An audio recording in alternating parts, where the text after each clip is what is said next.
রাধে রাধে। ওম নমো ভগবতে বাসুদেবায়। ওম নমো ভগবতে বাসুদেবায়। ওম নমো ভগবতে বাসুদেবায়।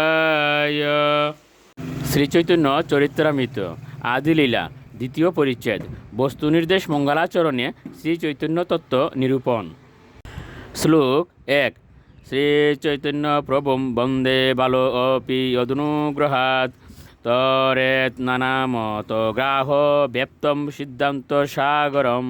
অনুবাদ: আমি শ্রীচৈতন্য মহাপ্রভুকে বন্দনা করি, যার কৃপার প্রভাবে এমনকি অনভিজ্ঞ শিশু বিবিধ মতবাদরূপী কুমিরে পরিপূর্ণ সিদ্ধান্ত সাগর অনায়াসে অতিক্রম করতে পারে। শ্লোক 2।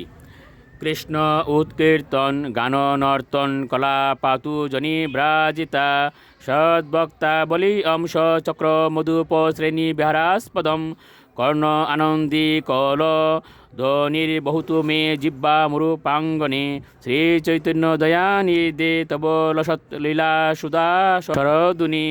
অনুবাদ: এ দয়া সমুদ্র শ্রী চৈতন্য মহাপ্রভু গঙ্গার অমৃতময় ধারা সদৃশ্য আপনার অপাকৃত লীলামৃত আমার মরুভূমি সদৃশ্য জিহ্বায় প্রবাহিত হোক। এই অমৃত ধারাকে পরিশোভিত করেছে গান, উচ্চ সংকীর্তন ও নর্তনরূপ পদ্মসমূহ, যা শুদ্ধ ভক্তমণ্ডলীরূপ হংস, চক্রবাক ও ভ্রমরসমূহের বিহারস্থল। এই অমৃতরূপ নদীর প্রবাহ এক মধুর ধ্বনি সৃষ্টি করেছে, যা তাদের শ্রবণযুগলের পক্ষে পরম আনন্দদায়ক। শ্লোক 3। জয় জয় শ্রী চৈতন্য জয় নিত্যানন্দ জয়াদ্বৈতচন্দ্র জয় গৌরভক্ত বৃন্দ। শ্লোকার্থ: শ্রী চৈতন্য মহাপ্রভু ও শ্রীমৎ নিত্যানন্দ প্রভুর জয় হোক। শ্রী অদ্বৈত আচার্য প্রভুর জয় হোক। জয় হোক শ্রী গৌরাঙ্গ মহাপ্রভুর সমস্ত ভক্তবৃন্দের। শ্লোক 4। তৃতীয় শ্লোকের অর্থ করি বিবরণ। বস্তু নির্দেশ রূপ মঙ্গলাচরণ। শ্লোকার্থ: এখন আমি প্রথম 14টি শ্লোকের তৃতীয় শ্লোকের অর্থ বর্ণনা করছি। তা হচ্ছে পরম তত্ত্বকে নির্দেশ করে তার উদ্দেশ্যে মঙ্গলাচরণ। শ্লোক 5।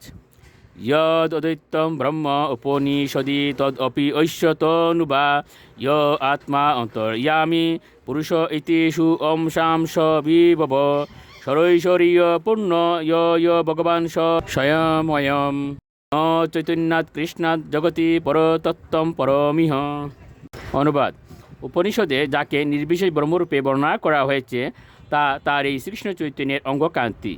যুগশাস্ত্রে যুগীরা যে পুরুষকে অন্তর্যামী পরমাত্মা বলেন, তিনিও তারই এই শ্রীকৃষ্ণ চৈতন্যের অংশবৈভব।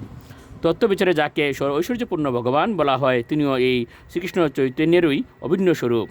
এই জগতে শ্রীকৃষ্ণ চৈতন্য থেকে ভিন্ন পরতত্ত্ব আর কিছু নেই। রাধে রাধে।